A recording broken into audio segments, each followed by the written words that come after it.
नमस्कार, देश प्रदेश में आपका स्वागत है। मैं हूं दिल्ली से सौरभ शुक्ला और मुंबई से मेरी सहयोगी पूजा भारद्वाज भी हमारे साथ जुड़ चुकी हैं। सबसे पहले बात करते हैं पहलवानों की।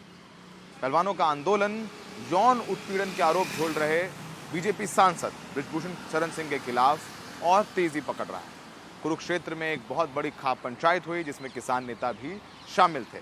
सरकार को एक हफ्ते का और अल्टीमेटम जो दिया गया था बढ़ा दिया गया है, यानी 9 जून तक यह अल्टीमेटम दिया गया है कि सरकार कार्रवाई कर रहे, वरना 9 जून को ट्रैक्टर ट्रॉली सहित पहलवानों को लेकर खाप चौधरी और किसान दिल्ली के जंतर मंतर मार्च करेंगे।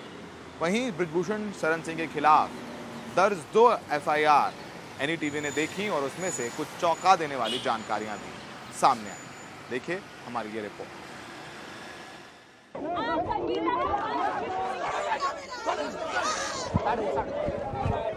पहलवानों के आंदोलन के बाद से लगातार दिल्ली से लेकर अयोध्या तक कड़े तेवर दिखा रहे बृजभूषण सिंह की मुश्किलें बढ़ती जा रही हैं। सुप्रीम कोर्ट की फटकार के बाद दिल्ली पुलिस ने 7 महिला पहलवानों की शिकायत पर यौन उत्पीड़न, छेड़छाड़ करने जैसी गंभीर धाराओं के तहत 2 एफआईआर दर्ज की थी। एनडीटीवी को दोनों एफआईआर से कुछ चौंका देने वाले तथ्य मिले हैं। पहली एफआईआर 6 महिला वयस्क पहलवानों की शिकायत पर दर्ज की गई है। दूसरी एफआईआर एक नाबालिग पहलवान के पिता की शिकायत पर दर्ज की गई है। महिलाओं ने शिकायत में बृजभूषण पर गंभीर आरोप लगाए हैं, जैसे अंतर्राष्ट्रीय चैंपियनशिप में पहली बार यौन शोषण, बृजभूषण ने तस्वीर लेने के बहाने गलत तरीके से छुआ, बृजभूषण ने जांघ और छाती पर हाथ रखा, यौन संबंध बनाने का दबाव बनाया, कुश्ती संघ के दफ्तर में भी हुआ यौन उत्पीड़न, टी-शर्ट उतारी, सांस जांचने के बहाने गलत जगह छुआ, जांच कमेटी के सामने बयान दर्ज कराते वक्त कैमरा बंद किया गया। बृजभूषण ने इन आरोपों पर फिर दोहराया कि ये झूठे आरोप हैं और अगर साबित हुए तो वो खुद फांसी पर लटक जाएंगे। पहले इनकी कुछ डिमांड थी, बाद में इनकी कुछ डिमांड हुई और हम इतना कह सकते हैं कि लगातार ये अपनी शर्तों को और अपनी भाषा को बदलने का काम कर रहा है। अगर एक भी प्रकरण मेरे ऊपर साबित हो जाएगा तो मैं फांसी पर लटक जाऊंगा, इसके लिए किसी को कहना नहीं पड़ेगा। महिला पहलवानों को अब खापों और संयुक्त किसान मोर्चे का भी साथ मिल गया है। कुरुक्षेत्र में हुई खाप पंचायत के बाद सरकार को अल्टीमेटम दिया गया है कि 9 जून तक बृजभूषण की गिरफ्तारी हो, वरना पहलवानों के साथ किसान और खाप नेता दिल्ली के जंतर मंतर तक कूच करेंगे। 9 तारीख को हम अपना निर्णय देंगे। बच्चों को हम लेकर जाएंगे वहीं जंतर मंतर पे, ये तय हुआ कि उनको वहां बैठाएंगे। पुलिस रोकेगी, क्या करेगी वो उसका है, लेकिन उससे पहले सरकार इसका निर्णय ले, उसकी गिरफ्तारी करे और बातचीत जो कुछ होगा और होती रहेगी। रेसलर से आपकी बातचीत भी हुई है, रेसलर्स का क्या कहना था? रेसलर का ये है कि हमने आपको 5 दिन का टाइम दिया था और अभी हुआ नहीं कुछ। हम बहुत टेंशन में, कुछ भी हादसा हो सकता है। सरकार की तरफ से कुछ आया है, संवाद के लिए आया कुछ। इस बीच पहलवान चुप्पी साधे हुए हैं, लेकिन एनडीटीवी को मिली जानकारी के मुताबिक पहलवानों द्वारा सरकार को दिया अल्टीमेटम शनिवार को खत्म हो रहा है। पहलवान भी शनिवार को कुछ बड़ा ऐलान कर सकते हैं। केंद्र सरकार और बीजेपी अब दोनों ही काफी एक्टिव हो गई हैं। बृजभूषण शरण सिंह 5 जून को अयोध्या में एक बड़ी रैली करके शक्ति प्रदर्शन करने वाले थे। उन्हें कहा गया है कि रैली रद्द करें या आगे बढ़ाएं, तो बृजभूषण शरण सिंह ने रैली ये कहते हुए रद्द कर दी है कि सुरक्षा कारणों का हवाला दिया है। वहीं दूसरी तरफ बृजभूषण शरण सिंह को यह भी कहा गया है कि वो मीडिया में बयानबाजी ना करें। उधर खाप पंचायतों ने जरूर जमघट लगाकर सरकार पर दबाव बनाया है, लेकिन सरकार को एक हफ्ते का और वक्त दे दिया है। अब देखते हैं कि 9 जून से पहले सरकार किस तरीके से मामला सुलझाती है, क्योंकि पहलवान साफ कह रहे हैं कि जब तक बृजभूषण शरण सिंह की गिरफ्तारी नहीं होगी तब तक वो पीछे नहीं हटेंगे। सहयोगी अश्वनी मेहरा के साथ दिल्ली से सौरभ शुक्ला, एनडीटीवी इंडिया। और अब अगली खबर महाराष्ट्र के जालना से, जहां कारपेट की तरह सड़क उखड़ने के बाद सड़क की गुणवत्ता को लेकर सवाल उठ रहे हैं। ग्रामीणों ने आरोप लगाया कि ठेकेदार ने पहले से तैयार सड़क पर प्लास्टिक बिछाकर डामर डाला और खराब सड़क बनाई। इस पर सार्वजनिक निर्माण विभाग ने आरोपों का इनकार करते हुए बताया है कि जर्मन तकनीक से इस सड़क को बनाया गया था, लेकिन समय से पहले ही इसे उखाड़ा गया। अब वीडियो वायरल होने के बाद राज्य और केंद्र सरकार की जो टीम है वो जांच के लिए जालना पहुंची है। देखिए सुनील सिंह की रिपोर्ट।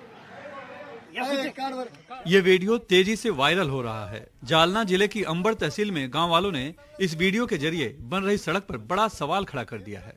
पंतप्रधान ग्राम सडक योजनेतला रोड आहे आणि हा बघा ह्यो लेअर ह्यो राणा ठाकूरने घेतलेला गुत्ता आहे, सगळं बोगस काम चालू आहे हे बघा। वीडियो वायरल होते ही प्रशासन हरकत में आया और इंजीनियर ने मौके पर जाकर सड़क का मुआयना भी किया। अंबड़ में प्रधानमंत्री ग्राम सड़क योजना की एग्जीक्यूटिव इंजीनियर सविता सालगर ने एनडीटीवी को फोन पर बताया कि अंबड़ तहसील में जर्मन तकनीक से 10 किलोमीटर की सड़क बनाई जा रही है, जिसमें 130 से ज्यादा डिग्री सेंटीग्रेड पर डामर बिछाया जाता है, जिसे सेट होने में 1 से 2 घंटे लगते हैं। लेकिन गांव वालों ने उसके पहले ही जियो फैब्रिक उठा दिया, इसलिए डामर कारपेट की तरह उठता दिख रहा है। दरअसल जर्मन तकनीक में सबसे पहले केमिकल और सीमेंट का मिक्सर बिछाया जाता है, जिसे सीमेंट ट्रीटेड बेस कहते हैं।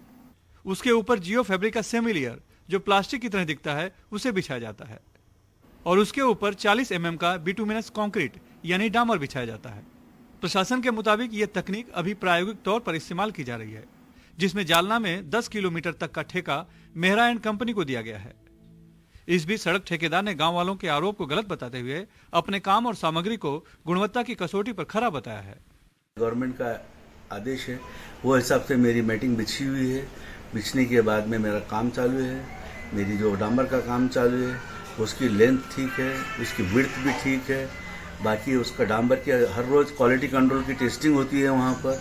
इसीलिए तांत्रिक दृष्टिकोण से मेरे काम के अंदर किसी भी प्रकार की त्रुटि नहीं है। अब रहा आप जो बताए मुझे कि एक वीडियो वायरल हुआ है, तो जस्ट काम लोड खाली हुआ, डामर काम खाली हुआ, लोड टिप्पर खाली होते ही उसका टेम्परेचर 165 था। अब टेम्परेचर ज़्यादा होने की वजह से, धूप का सीजन होने की वजह से टेम्परेचर डाउन होने के लिए 2-3 घंटे का टाइम लगता है। सेट होने के लिए काफ़ी टाइम लगता, ठंडा होने के बाद में फिर रोड किया जाता, तो उसके बाद में प्रॉब्लम नहीं आता। लेकिन कुछ लोगों ने आके वो मैटिंग को शतरंज की जैसा गीलेपन में ही उठा दिए, तो इसमें मेरा दोष नहीं है। बहरहाल जर्मन तकनीक से बन रही 10 किलोमीटर में से 6 किलोमीटर की सड़क बन चुकी है और उस पर गाड़ियाँ भी दौड़ने लगी हैं। लेकिन अब इस वीडियो के वायरल होने के बाद सरकार जाग उठी है। केंद्र और राज्य दोनों की एक टीमें मौके पर जांच के लिए पहुंची हैं और जब तक जांच पूरी नहीं होती तब तक के लिए काम रोक दिया गया है। जालना से अंकुश राव देशमुख और मुंबई से कैमरामैन प्रवीण रोहित साथ सुनील सिंह, एनडीटीवी इंडिया के लिए। पिछले 15 दिनों में दिल्ली से सटे गौतम बुद्ध नगर में 2 ड्रग बनाने वाली फैक्ट्रियां पकड़ी गईं। पुलिस ने 100-200 करोड़ नहीं 400 करोड़ से ज्यादा की ड्रग्स भी बरामद की। कई विदेशी नागरिक भी गिरफ्तार किए गए। कैसे बन रहा था ड्रग, कौन है इनके मददगार, तमाम तथ्यों को उजागर करती हमारे सहयोगी रविशंजन शुक्ला की ये रिपोर्ट देखिए।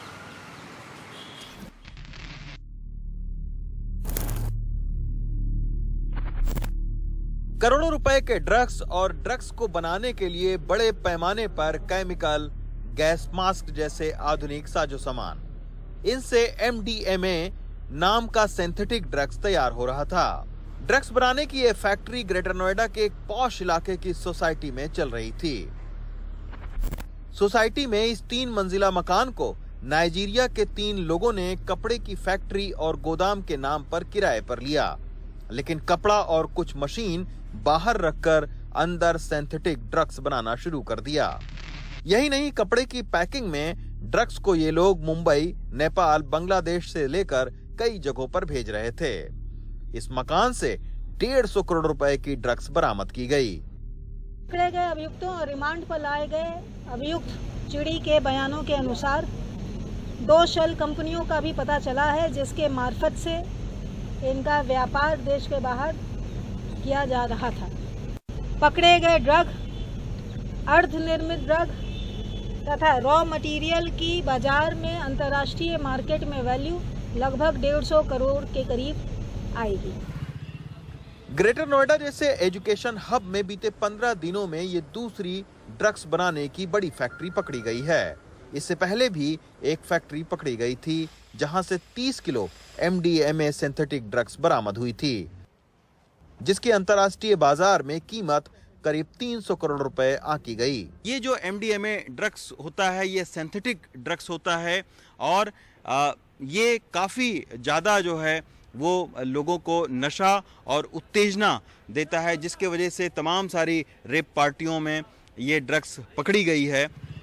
पुलिस ने एक बड़ा अभियान चलाया हुआ है कि जो विदेशी नागरिक बिजनेस वीज़ा पर भारत आते हैं और उसके बाद वीज़ा खत्म होने के बावजूद यहाँ पर रुकते हैं, उनकी भी धरपकड़ शुरू कर दी गई है। पुलिस अब ये भी देख रही है कि ग्रेटर नोएडा में विदेशी नागरिक अवैध तरीके से तो नहीं रह रहे हैं, क्या इनका वेरिफिकेशन हुआ है।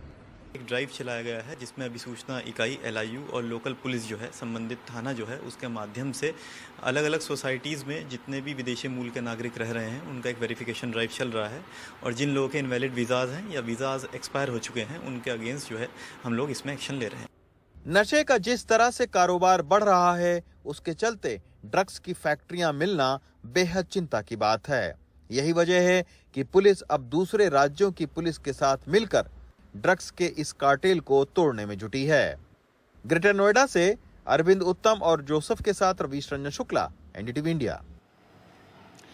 और रेल मंत्री अश्विनी वैष्णव ने semi high speed Vande Bharat ट्रेनों को लेकर बड़ा ऐलान किया है। कहा है कि जून तक सभी राज्यों को ये कवर करेगी और लक्ष्य ये है कि अगले साल मध्य तक 200 शहरों से वंदे भारत को जोड़ा जाए, जिसके लिए प्रोडक्शन का काम भी तेजी से चल रहा है। आपको सुनाते हैं उन्होंने क्या कहा। सर, वंदे भारत ट्रेन जिस हिसाब से हर जगह से बढ़ाई जा रही है, क्या अनुमान है कि पूरे देश में कनेक्टिविटी हर जगह से हो जाएगी? अभी जून का महीना आज 2 तारीख है जी, 30 जून तक देश के सारे राज्य कनेक्ट हैं।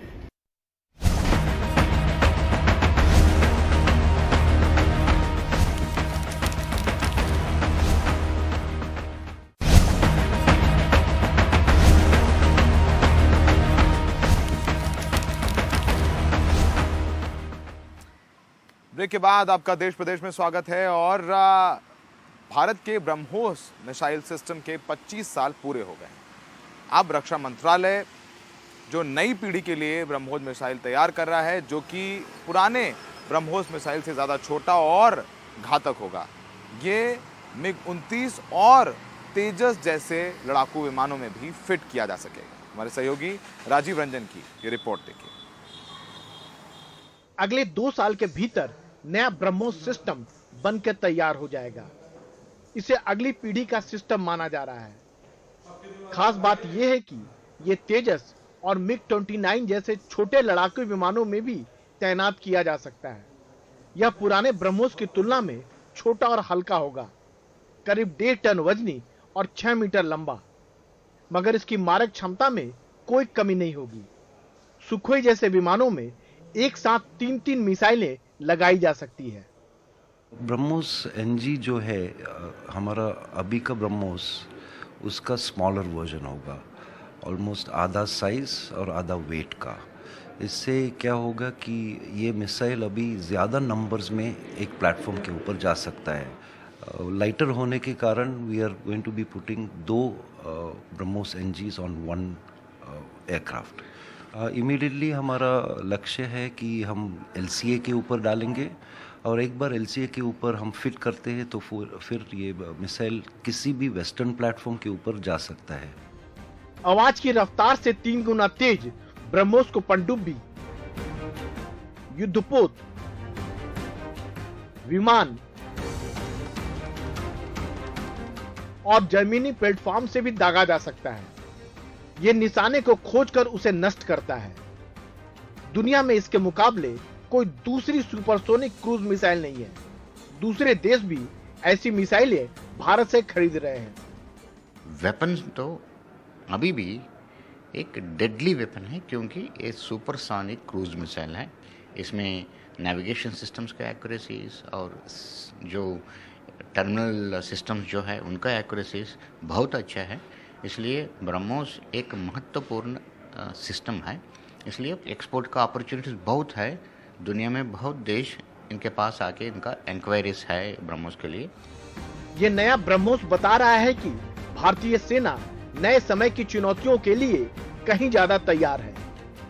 21वीं सदी के सबसे आधुनिक और घातक हथियारों में शामिल ब्रह्मोस को और ज्यादा मारक बनाया जा रहा है ताकि ये देश के दुश्मनों के लिए सही मायने में ब्रह्मास्त्र साबित हो सके। नई दिल्ली में कैमरामैन कानू पात्रा के साथ राजीव रंजन, एनडीटीवी इंडिया।